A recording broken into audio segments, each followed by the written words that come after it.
Obrigado, Sra. Presidente, Srs. Membros do Governo, Senhoras e Srs. Deputados, Sra. Ministra do Estado e das Finanças, fez-nos a abertura inicial na sua intervenção, falou do trabalho deste Governo nestes 3 últimos anos.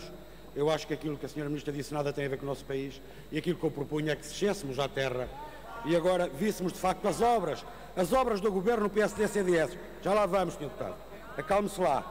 Mais pobreza, mais desemprego para números históricos, mais cantinas sociais, mais injustiças fiscais, mais injustiças sociais. Aliás, o grande feito deste Governo foi ter promovido o maior aumento de impostos sobre os rendimentos do trabalho de que há memória. E depois ouvimos a Sra. Ministra dizer que o Governo se preocupa com as pessoas mais desfavorecidas. Eu não vou dizer que a Sra. Ministra está a brincar com coisas sérias, mas poderei dizer que a Sra. Ministra está a falar sobre reserva mental. Eu iria dizer o seguinte, vou apenas dar dois exemplos que podem nos mostrar de facto as preocupações do Governo quando diz que se preocupa muito com as pessoas mais desfavorecidas. Enquanto às pessoas desempregadas e às famílias com mais dificuldades, o Governo retira 100 milhões de euros em prestações sociais. Sr. Deputado Artur Rega, eu vou repetir, que se calhar não ouviu, estava distraído. Enquanto às pessoas desempregadas e às famílias com mais dificuldades, o Governo retira 100 milhões de euros em prestações sociais, à banca pede apenas 30 milhões adicionais de contribuição extraordinária, que nem sequer vão para os cofres do Estado, porque ficam num fundo de resolução ao dispor da banca.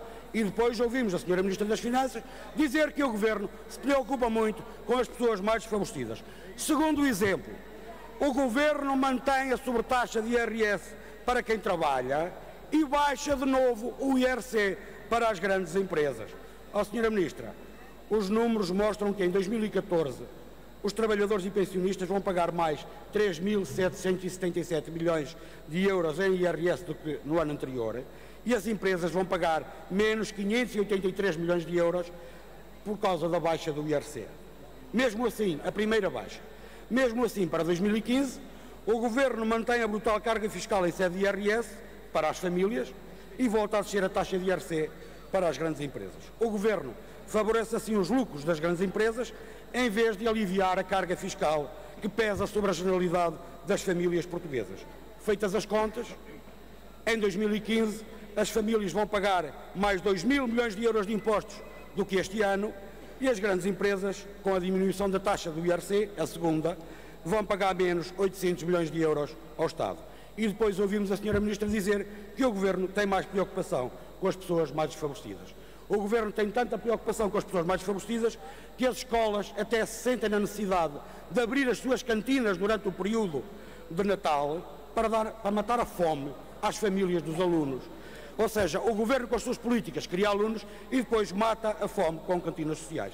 Sra. Ministra, há um relatório da OCDE que foi divulgado recentemente que nos diz que as desigualdades não param de aumentar e que estão até a afetar o crescimento.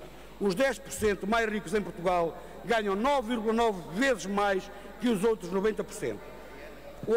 A OCDE, aliás, coloca Portugal no pelotão da frente dos países com mais dificuldades sociais em termos de rendimento disponível das famílias. Não são os verdes que o dizem, não são os partidos da oposição que o estão a afirmar. É a OCDE. Sra. Ministra, como é que se compatibiliza como é que é possível compatibilizar as conclusões da OCDE com aquilo que a Sra. Ministra disse na sua intervenção inicial?